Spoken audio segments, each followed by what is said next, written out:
बिस्मिल्लाहिर्रहमानिर्रहीम। Dear student, आज हमने इस बात को डिस्कस करना है कि 2022 में एफएससी सेकेंड ईयर केमिस्ट्री का पेपर जो कि बन चुका है, आपने किस तरीके से अटेम्प्ट करना है। इससे पहले थोड़ी सी बात इम्प्रूवर्स की भी कर लें। जिन बच्चों ने 2021 के अंदर एग्ज़ाम दिया था, उन्होंने सिर्फ ऑप्शन सब्जेक्ट का एग्ज़ाम दिया था और उन्हें कंपलसरी सब्जेक्ट के नंबर्स ऑप्शन की बेस पे फर्स्ट ईयर और सेकेंड ईयर के मार्क्स मिल गए थे। तो इस तरीके से जब रिजल्ट आया तो ज़्यादातर बच्चों के बहुत आला किस्म के मार्क्स थे। जिन बच्चों के मार्क्स कम थे, उन्होंने स्पेशल एग्ज़ाम दोबारा एक मौका उन्हें दिया गया और स्पेशल एग्ज़ाम के अंदर वो अपेयर हुए। फिर उन्होंने सेम पॉलिसी के तहत बहुत अच्छे मार्क्स हासिल कर लिए। लेकिन थोड़ी सी तादाद में स्टूडेंट ऐसे भी रह गए थे जो कि 2021 के एनुअल के अंदर जिनके नंबर कम थे, लेकिन वो स्पेशल एग्ज़ाम के अंदर अपेयर नहीं हुए। तो अब जब वो अगर अब दोबारा अपने मार्क्स को इम्प्रूव करना चाहते हैं, तो अब उन्हें 2022 के अंदर सारे के सारे पेपर देने होंगे, ऑप्शन सब्जेक्ट भी देने होंगे, कंपलसरी भी देने होंगे। यानी अगर वो मार्क्स इम्प्रूव करना चाहते हैं तो उन्हें 12 के 12 पेपर देने होंगे। फिर जो भी उनके नंबर आएंगे वो उन्हें मिलेंगे। ये अब थोड़ा सा मुश्किल काम है, लेकिन ऐसे स्टूडेंट्स की तादाद थोड़ी कम है। अगर स्टूडेंट जिन्होंने इम्प्रूव करना है वो हिम्मत करें तो वो इम्प्रूव कर सकते हैं। दूसरी बात, अगर किसी बच्चे ने एक बोर्ड के अंदर से एफएससी का एग्जाम पास कर लिया है, अब वो उसके नंबर कम थे, अब वो चाहता है कि मैं दोबारा जो है वो आर्ट्स की तरफ चला जाऊं, एफए कर लूं, तो वो ऐसा नहीं कर सकता, क्योंकि अब उसने एक बोर्ड से एक सर्टिफिकेट ले लिया है। अब किसी दूसरे बोर्ड के अंदर जाके उसे एग्जाम देने होंगे। अगर जिन बच्चों के नंबर कम थे वो इम्प्रूव करना चाहते हैं, तो इस दफा गवर्नमेंट ने उन्हें 3 चांस भी दिए हैं। अब 2021 के अंदर जिन बच्चों ने पार्ट फर्स्ट का एग्जाम दिया था, उनमें से भी बहुत सारे बच्चों के नंबर बहुत आला किस्म के आए हैं, लेकिन चंद एक स्टूडेंट फिर भी ऐसे हैं जिनके मार्क्स कम हैं। अब वो अगर इम्प्रूव करना चाहते हैं तो उन्हें भी सारे का सारा सब्जेक्ट देना होगा और पूरा सिलेबस देना होगा, कोई भी रिड्यूस सिलेबस नहीं है। इस दफा जो पेपर बना है वो एक ही होगा, उसी में से सब बच्चों ने एग्जाम देना होगा। तो 2021 में जिन बच्चों ने फर्स्ट ईयर का एग्जाम दिया था, वो इम्प्रूव करना चाहते हैं, तो मैं तो उन्हें ये मशवरा दूंगा कि वो पहले सेकेंड ईयर पे खूब फोकस करें और सेकेंड ईयर में बहुत अच्छे मार्क्स लें। फिर नेक्स्ट ईयर वो अपने फर्स्ट ईयर को इम्प्रूव करें। अगर वो एक ही दफा दोनों पार्ट्स को इम्प्रूव करना शुरू कर देंगे तो उनके लिए भी काफी प्रॉब्लम हो जाएगा। अब हमारा सेकेंड ईयर केमिस्ट्री का पेपर जो है वो बन गया है। केमिस्ट्री सेकेंड ईयर का पेपर जो है वो जनूबी पंजाब के एक बोर्ड ने बनाया है। इस पेपर से पहले ये बातें हो रही थी कि इस दफा कोई भी स्कीम फॉलो नहीं की जाएगी, कोई पैटर्न नहीं होगा, पेपर जो है वो ओपन होगा, किसी भी जगह से वो कोई भी सवाल दे सकते हैं। लेकिन ऐसा नहीं हुआ, यहाँ पे भी एक पैटर्न को फॉलो किया गया, बस थोड़ा सा पेपर की नेचर को चेंज कर दिया गया है। अब इस दफा जो उन्होंने क्वेश्चन बोर्ड की तरफ से जो लेटर इशू किया गया था, उसमें यह था कि 70% जो पेपर होगा वो हमारी बुक से आएगा, जिसे हम अंडरस्टैंडिंग कहते हैं। 20% जो होगा वो कंसेप्ट बेस पे होगा और जो 10% होगा वो एप्लीकेशंस होंगे। अब इसकी एग्जांपल्स हम इनऑर्गेनिक से लेते हैं। फॉर एग्जांपल, जो इनऑर्गेनिक में आप पढ़ते हैं सोडियम, पोटाशियम या अल्कली मेटल्स जो होते हैं, अल्कली एंड अल्कलाइंस ग्रुप के जो मेंबर्स होते हैं, दे आर गुड मेटल्स। तो अब ये क्वेश्चन आता है, अगर sodium is a good metal तो why it is not use for making wires and sheet. तो ये एप्लीकेशन होगी, कंसेप्ट होगा, इसका जवाब आपने इनबॉक्स में भी देना है और इस किस्म की एप्लीकेशन होंगी। फॉर एग्जांपल, अगर 10 सवाल हमारे पास होंगे तो 7 हमारे बुक के अंदर से होंगे, जिनमें से 70% बुक के अंदर से होगा। सिर्फ 2 क्वेश्चन ऐसे होंगे जो कंसेप्ट बेस पे होंगे और एक क्वेश्चन ऐसा होगा जो कि एप्लीकेशन बेस पे होगा। तो पैटर्न को फॉलो किया गया। इस दफा बड़े मजे का पैटर्न है और जो बच्चे फ्रेश हैं, इंप्रूवर्स हैं, उनका एक ही पैटर्न है, एक ही पेपर जो है वो उन्हें देना होगा। हम केमिस्ट्री सेकेंड ईयर का जो पेपर होता है वो 3 पार्ट्स पर मुश्तमिल होता है। इसका जो फर्स्ट पार्ट होता है वो हमारे पास ऑब्जेक्टिव होता है। तो इस तरीके से हमारे पास अब तक यही रूटीन हमारी रही है कि जो टेक्स्ट बुक होता है, इसके लास्ट चैप्टर के अंदर जो एक्सरसाइज होती है वहीं से एमसीक्यूज होते हैं। इस दफा भी सेम ऐसे ही है कि ज्यादातर एमसीक्यूज जो है वो बुक के एक्सरसाइज के अंदर से लिए गए हैं, लेकिन 2-3 एमसीक्यूज जो है वो अलग से भी दिए गए हैं। कंसेप्ट और एप्लीकेशन की बेस के ऊपर थोड़ा उन्हें चेंज किया गया है, लेकिन जिन बच्चों को कंटेक्ट आता है, कंटेंट अच्छे तरीके से वो समझ गए हैं, तो इन क्वेश्चंस को भी आसानी के साथ जो है वो सॉल्व कर सकते हैं। तो हमारी गवर्नमेंट चाह रही है कि जो हमारी एफएससी के एग्जाम होंगे इनको सिलेबस की तरफ मुंतकिल किया जाए, ना कि किसी खास टेक्स्ट बुक पर। सिलेबस से क्या मुराद होता है? सिलेबस से मुराद है कि कोई कंटेंट हमें दिया जाएगा और वो किसी भी बुक से उससे रिलेटेड जो है वो क्वेश्चन बना सकते हैं, ना कि एक स्पेसिफिक बुक से। अब हम अपने पेपर को डिस्कस कर लेते हैं कि इस दफा किस तरीके से पेपर आएगा। बड़ा मजे का पेपर है, अगर आप इन बातों पे अमल करेंगे तो इंशाल्लाह आप पूरे नंबर हासिल कर सकते हैं। पहला हमारा जो हिस्सा होता है इसे हम कहते हैं एमसीक्यूज। ये हमारे पास 17 एमसीक्यूज आएंगे। 17 में से 15 चैप्टर में से एक एक एमसीक्यूज आएगा, यानी पहले 15 चैप्टर में से एक एक एमसीक्यूज दिया जाएगा और चैप्टर नंबर 16 के अंदर से 2 एमसीक्यूज दिए जाएंगे। तो इस तरीके से ये 17 एमसीक्यूज बनते हैं। तमाम स्टूडेंट को चाहिए कि वो अपने एक्सरसाइज वाले जो एमसीक्यूज हैं उनको बहुत अच्छे तरीके से याद रखें, उनकी बार बार प्रैक्टिस करें, उनको फोटो कॉपी करा के उनकी बार बार जो है वो खुद प्रैक्टिस करें, ताकि वो सारे के सारे एमसीक्यूज जो हैं वो सॉल्व कर सकें। तो इस तरीके से उनके अच्छे मार्क्स आ जाएंगे। बाकी जो टेबल्स दिए गए हैं, जैसे 13 चैप्टर्स के अंदर एक टेबल है एस्टर के बारे में, तो इसी तरीके से मुख्तलिफ और टेबल्स हैं, तो उनको भी अच्छे तरीके से याद करना चाहिए। एक आधा क्वेश्चन जो है वो अंडरस्टैंडिंग और कंसेप्ट और एप्लीकेशन की बेस पे भी आ सकता है। हमारे पेपर का जो सेकंड पार्ट होता है इसे हम शॉर्ट क्वेश्चंस कहते हैं। शॉर्ट क्वेश्चंस के 3 हिस्से बनाए गए हैं, जो क्वेश्चन नंबर 2 से शुरू होते हैं। 2, 3 और 4 ये तीनों शॉर्ट क्वेश्चंस के होते हैं और एक मेजर हिस्सा जो पेपर के अंदर है वो शॉर्ट क्वेश्चन है। अब शॉर्ट क्वेश्चन में भी बड़े मजे का इस दफा उन्होंने इनऑर्गेनिक का पहला क्वेश्चन नंबर 2 जो है वो टोटल इनऑर्गेनिक से लिया गया है। अब क्वेश्चन नंबर 2 में से जो पहला चैप्टर है इसमें से 2 शॉर्ट क्वेश्चन आएंगे।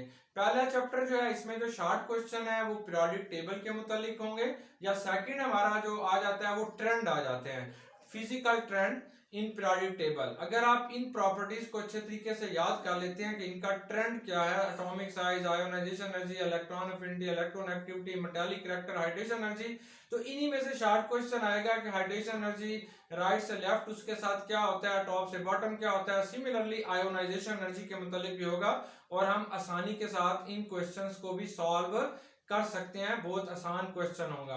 और दूसरा जो होता है वो हमारे पास जो है वो पीरियोडिक रिलेशनशिप इन कंपाउंड्स हैं, जो ऑक्साइड्स हैं, हेलाइड्स हैं, हाइड्राइड्स हैं, तो इनके अंदर से भी वो हमारे पास ट्रेंड पूछ लेगा, या किस में कोवलेंट है, कौन सा आयनिक है, कौन सा ऑक्साइड मोर बेसिक है, कौन सा जो ऑक्साइड जो है वो लेस बेसिक है।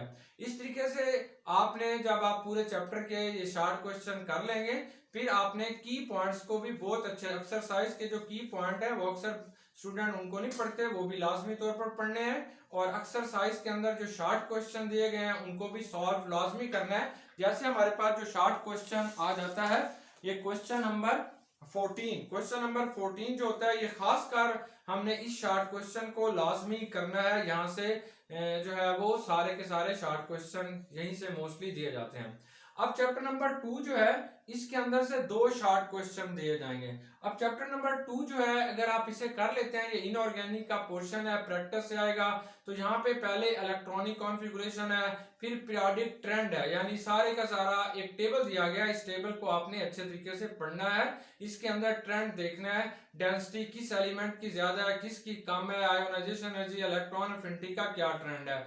फिर कुछ मिनरल्स हैं, उनके केमिकल फार्मूलाज लिखने हैं, उन मिनरल्स को भी आपने याद रखना है, चाहे वो अल्कली मेटल के हैं, चाहे अल्कलाइन अर्थ मेटल्स के हैं, तो यहाँ से भी हमारा शॉर्ट क्वेश्चन आएगा। और इसके अलावा जो नेक्स्ट हमारे पास जो क्वेश्चन आ जाता है वो अल्कली मेटल्स के केमिकल प्रॉपर्टीज हैं, फिर अल्कलाइन अर्थ मेटल की केमिकल प्रॉपर्टीज हैं, वेरी सिंपल है, सिर्फ ऑक्साइड्स और रिएक्शन विद वाटर, ये थोड़ा सा जो है डिफिकल्ट, यही थोड़ा सा एक दूसरे से मुख्तलिफ है, बाकी तमाम रिएक्शन तकरीबन बराबर हैं। फिर इसी तरीके से आपके पास आ जाएगा जिप्सम है, लाइम है, यहाँ से लाजमी शॉर्ट क्वेश्चन आएंगे कि डेड बर्न जिप्सम क्या होता है, प्लास्टर ऑफ पेरिस क्या होता है, लाइम का क्या रोल होता है, और एक अहम शॉर्ट क्वेश्चन जिसे हम कहते हैं लाइम ऑफ मोर्टर, कि लाइम मोर्टर क्या होता है, इसके बारे में आपने डिस्कस करना है। इसके अलावा इसके की पॉइंट्स हमने देखने हैं, और इसकी एक्सरसाइज में जो शॉर्ट क्वेश्चन नंबर 7, 9, 10 और 11 है, इन क्वेश्चंस को भी आपने लाजमी करना है। ये सारे शॉर्ट क्वेश्चन यहीं से आ जाएंगे। तो इस तरीके से हमारे पास तीसरा चैप्टर जो है ये भी हमने करना है, लाजमी करना है। तीसरे चैप्टर में से हमारे पास 2 शॉर्ट क्वेश्चन जो है वो दिए जाएंगे। अब तीसरे चैप्टर के अंदर भी वही शुरू में जो हमारे पास है वो टेबल होगा, इस टेबल के अंदर एलिमेंट्स है, फिर उन्हीं का पीरियोडिक ट्रेंड हमें दिया जाता है कि किस तरीके से इस पीरियोडिक ट्रेंड को हमने अरेंज करना है। ये हमारे पास टेबल है, इसके अंदर हमने पीरियोडिक ट्रेंड देखना होगा कि कैसे पीरियोडिक ट्रेंड है, सेम जैसे चैप्टर नंबर 2 में देखेंगे। फिर हमारे पास हमने 2 पेजेस ले लेने हैं। एक पेज के ऊपर हमने इनके केमिकल रिएक्शंस याद करें और दूसरे पेज के ऊपर जो है वो इसका ट्रेंड क्या है। इनऑर्गेनिक केमिस्ट्री को याद करने के लिए हमारा जो है वो यही होता है कि हमें बार बार प्रैक्टिस करनी होती है, इक्वेशंस लिखनी होती है, रिएक्शंस लिखने होते हैं और ट्रेंड याद करना होता है कि कौन सा जो प्रॉपर्टीज है वो पीरियोडिक टेबल के अंदर कैसे वेरी हो रही है। तो थर्ड चैप्टर के अंदर जो है बोरिस के कंपाउंड है, यहीं से शॉर्ट क्वेश्चन अक्सर बोरिस में से आ जाता है कि बोरिस का सोल्यूशन जो है वो अल्कलाइन है या बोरिस का सोल्यूशन जो है वो एसिडिक है। तो ये आपने बताना होगा केमिकल गार्डन क्या होता है, आर्थ्रोबोरिक एसिड स्टेबल क्यों है, और आर्थ्रोबोरिक एसिड जो है वो मोनोबेसिक एसिड है कि ट्राइबेसिक एसिड है। फिर हमारे पास आ जाता है कार्बन डाइऑक्साइड गैस है, जबकि SiO2 सिलिकॉन डाइऑक्साइड एक सॉलिड होता है।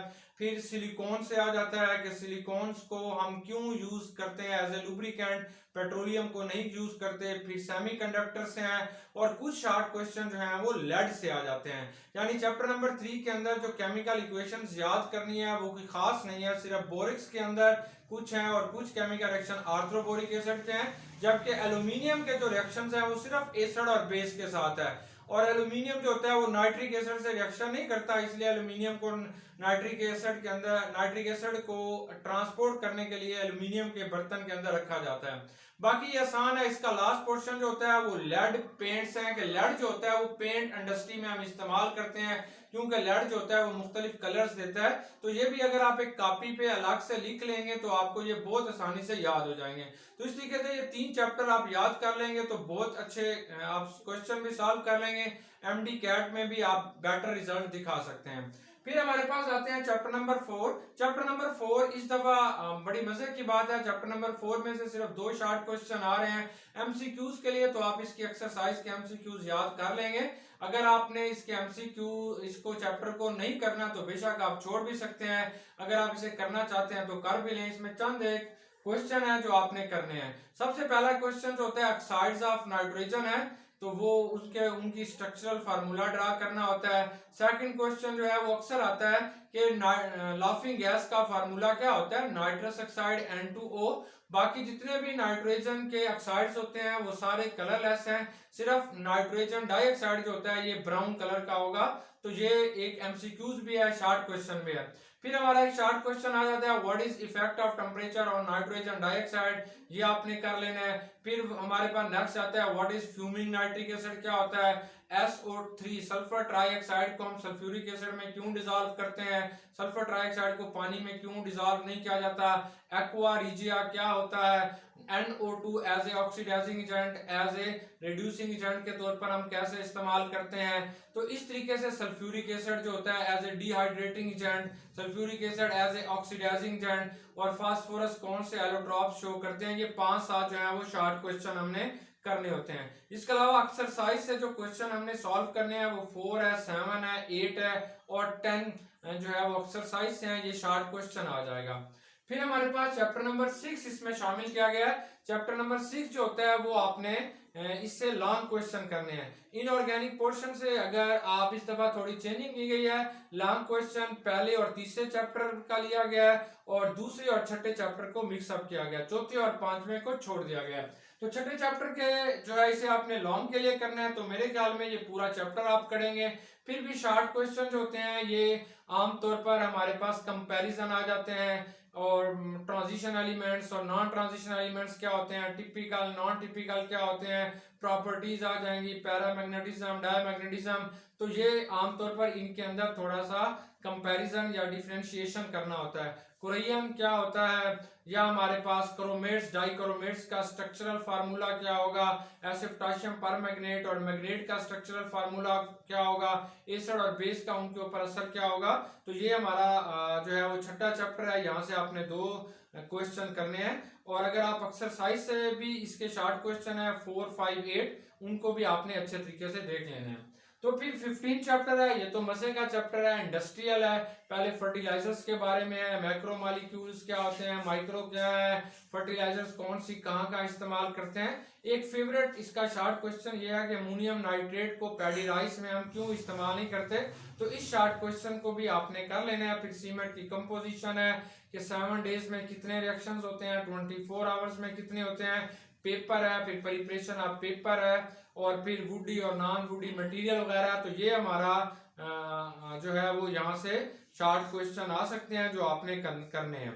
अब चैप्टर नंबर 15 के अंदर जो है वो एक्सरसाइज से रिलेटेड ही क्वेश्चन है जो कि लास्ट में दिए गए हैं, वो भी आप अच्छे तरीके से देख सकते हैं। फिर ये क्वेश्चन नंबर था, यहाँ से आपने जो लॉन्ग क्वेश्चन के लिए चैप्टर करने हैं, मेरे ख्याल में पहला और तीसरा लॉन्ग क्वेश्चन कीजिए, दूसरा और आपने छठा कीजिए, ताकि आपका एमडी कैट की भी अच्छी तैयारी हो जाए। अब क्वेश्चन नंबर 3 की तरफ चलते हैं, ये भी हमारे पास शॉर्ट क्वेश्चन है। तो चैप्टर नंबर 5 में से 2 शॉर्ट क्वेश्चन आने हैं। तो चैप्टर नंबर 5 के शॉर्ट क्वेश्चन बहुत आसान से हैं। एक तो यह है कि ऑक्सीडाइजिंग प्रॉपर्टीज ऑफ हैलोजेंस क्या होते हैं, कलर ऑफ हैलोजेंस कौन सा है, स्ट्रॉन्ग ऑक्सीडाइजिंग एजेंट कौन सा है। फिर हैलोजन एसिड्स आ जाते हैं कि हैलोजन एसिड्स में से कौन सा स्ट्रॉन्ग हैलोजन एसिड है, HClO4, HClO3, HClO2 और HClO में। फिर ब्लीचिंग पाउडर क्या होता है, अवेलेबल क्लोरीन क्या होती है, इसके अलावा यूजेस ऑफ हैलोजेंस होंगे। फिर नोबल गैसेस जो है इनमें से सबसे रिएक्टिव एलिमेंट्स कौन सा है, और नोबल गैसेस जो होती हैं इनके यूजेस हमारे पास क्या होते हैं। ये चंद एक क्वेश्चन जो होते हैं ये 5वें चैप्टर से लिए गए हैं, तो ये हमने अच्छे तरीके से कर लेने हैं। एक्सरसाइज से हमने क्वेश्चन नंबर 7 करना है, 8 करना है और 13 करना है। चैप्टर नंबर 7 जो है अब हमारी ऑर्गेनिक शुरू हो गई है, और हमारा मेजर पोर्शन जो होता है वो ऑर्गेनिक होता है। ज्यादातर स्टूडेंट को ऑर्गेनिक पोर्शन अच्छा लगता है, लेकिन ऑर्गेनिक चीजों को याद करने के लिए आप ज्यादा जल्दी भी याद हो जाता है, एक सिलसिला भी ठीक होता है। तो 7 चैप्टर तमाम बच्चों को आ रहा होता है, और 7 चैप्टर आपने लॉन्ग क्वेश्चन में भी करना है। तो 7 चैप्टर में से जो शॉर्ट क्वेश्चन आ सकते हैं वो ओरिजिन वो हमें बता सकता है कि ऑर्गेनिक केमिस्ट्री की डेफिनेशंस क्या होता है, और ऑर्गेनिक कंपाउंड जो होते हैं इनका क्या पेक्यूलियर बिहेवियर है, कार्बन इसमें क्या किरदार अदा करता है। इसके अलावा हमारे पास कैटिनेशंस क्या होती है, नॉकिंग क्या है, रिफॉर्मिंग क्या होती है, या एक क्वेश्चन जो अक्सर आ जाता है वो ज्योमेट्रिकल आइसोमरिज्म्स में से आ जाता है, या आइसोमरिज्म में से किसी एक को लिया जाता है, जो यहाँ से अक्सर जो है वो ये क्वेश्चन। और क्वेश्चन नंबर जो 15 एक्सरसाइज में दिया गया वो आपने लाजमी करना है, ये शॉर्ट क्वेश्चन होगा। फिर चैप्टर नंबर 8 है, और एक दफा मजे की बात यह है कि ऑर्गेनिक केमिस्ट्री के अंदर सिर्फ 2 चैप्टर ऐसे होते हैं जो उनसे बच्चे डर रहे होते हैं, और इस दफा एग्जामिनर की मेहरबानी कि उसने चैप्टर नंबर 8 और 12 दो बड़े अहम चैप्टर होते हैं, इन दोनों का एक कॉम्बिनेशन बना दिया है, जो बड़ी हमारे लिए लकी बात है कि 8वें और 12वें में से लॉन्ग क्वेश्चन आएगा। अगर चैप्टर नंबर 8 और 12 को आप छोड़ भी देते हैं, सिर्फ इसके एंड वाले एमसीक्यूज और 2-4 शॉर्ट क्वेश्चन कर लेते हैं, फिर भी आप पूरे नंबर हासिल कर सकते हैं। अब क्वेश्चन नंबर 8 के अंदर से जो शॉर्ट क्वेश्चन आने हैं वो तो बहुत सारे बन सकते हैं, लेकिन जो मेन इसके शॉर्ट क्वेश्चंस आ जाते हैं वो हमारे पास इसमें कन्वर्जन्स भी बहुत ज्यादा है, कन्वर्जन। और जिस बच्चे को चैप्टर नंबर 8 और 12 आ जाता है वो स्टूडेंट जो है उसे ऑर्गेनिक केमिस्ट्री आ जाती है। तो हमें सबसे पहले चैप्टर नंबर 8 के अंदर जो नॉमेनक्लेचर है इस पे हमें पूरा अबूर हासिल होना चाहिए, ताकि हम सारी नॉमेनक्लेचर को अच्छे तरीके से सॉल्व कर सकें। फिर हमें कन्वर्जन्स आनी चाहिए, बार बार उसकी प्रैक्टिस करनी चाहिए।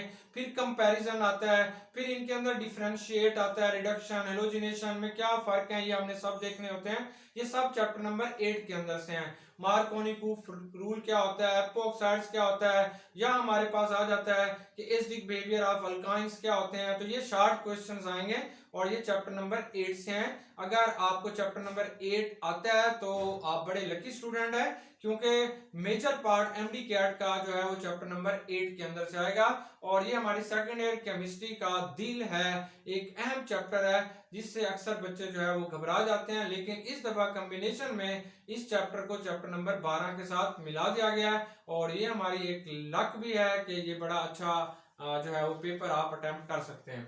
फिर चैप्टर नंबर 10 आएगा। चैप्टर नंबर 10 तो वैसे ही बहुत आसान सा इजी चैप्टर है, बच्चों का फेवरेट होता है अल्काइल हैलाइड। इसमें सिंपल किस्म के क्वेश्चंस हैं, न्यूक्लियोफाइल क्या होता है, इलेक्ट्रोफाइल क्या होता है, SN1 रिएक्शन क्या होगा, SN2 रिएक्शंस क्या होगा, प्राइमरी अल्काइल हैलाइड कौन सा रिएक्शन देती है, SN1 या SN2, और टर्शरी कौन सा देगी, टर्शरी जो है वो SN2 रिएक्शन क्यों नहीं देती, बस इसी पे।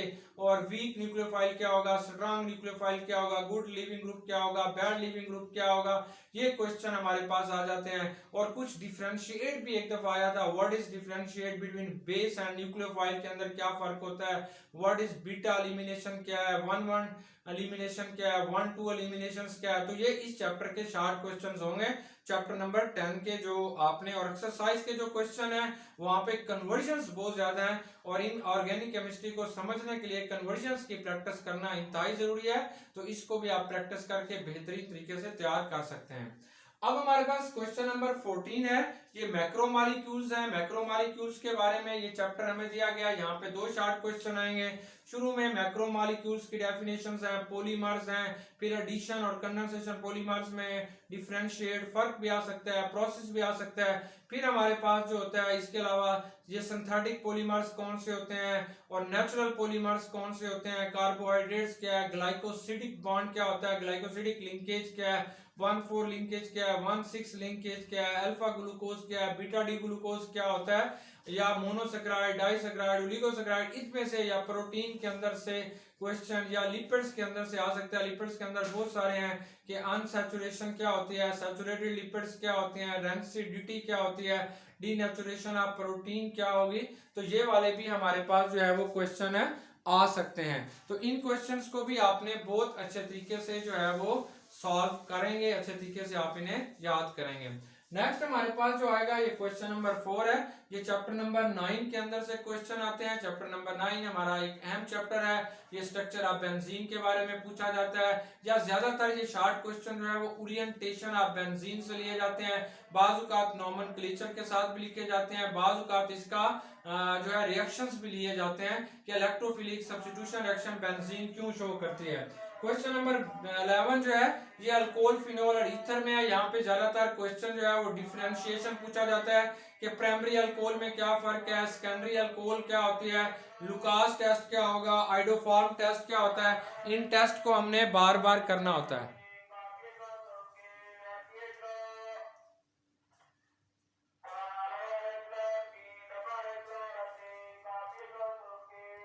ऐसे अल्कोहल के अंदर जो है वो डिफरेंशिएशन क्या होगी, लुकास टेस्ट क्या होगा, फिनोल एसिडिक बिहेवियर क्यों शो करता है, ये क्वेश्चन आ सकते हैं। क्वेश्चन नंबर 12 में से एक क्वेश्चन आएगा। चैप्टर नंबर 13 जो होगा ये भी बहुत आसान सा चैप्टर है, यहाँ पे सारा कार्बोक्सिलिक एसिड, अमाइनो एसिड्स होंगे, एसेंशियल, नॉन एसेंशियल, या खास कर ज्विटराइन क्या होता है, पेप्टाइड लिंकेज क्या होती है, प्रोटीन और पॉलीपेप्टाइड में क्या फर्क है। ऐसे चैप्टर नंबर 16 जो होता है ये इन्वायरमेंटल केमिस्ट्री है, जिसमें DO, BOD, primary pollutant, secondary pollutant, acid rain, smoke, oxidising smoke, reducing smoke, ये इस किस्म के क्वेश्चन ये दे सकता है। अब हम लॉन्ग क्वेश्चन की तरफ चले चलते हैं। क्वेश्चन नंबर 5 जो होगा ये चैप्टर नंबर 1 और 3 से, ये पहली दफा ये पैटर्न चेंज किया गया है। ये क्वेश्चन नंबर 1 होगा, ए पार्ट जो होगा वो चैप्टर नंबर 1 से होगा, और ये 3 चैप्टर नंबर 1 से जो फेवरेट क्वेश्चन उसका रहता है ये पोजीशन ऑफ हाइड्रोजन और ऑक्साइड्स और हैलाइड्स होता है। चैप्टर नंबर 3 में से जो लॉन्ग क्वेश्चन बन सकता है वो सेमीकंडक्टर होगा, सिलिकॉन्स होंगे,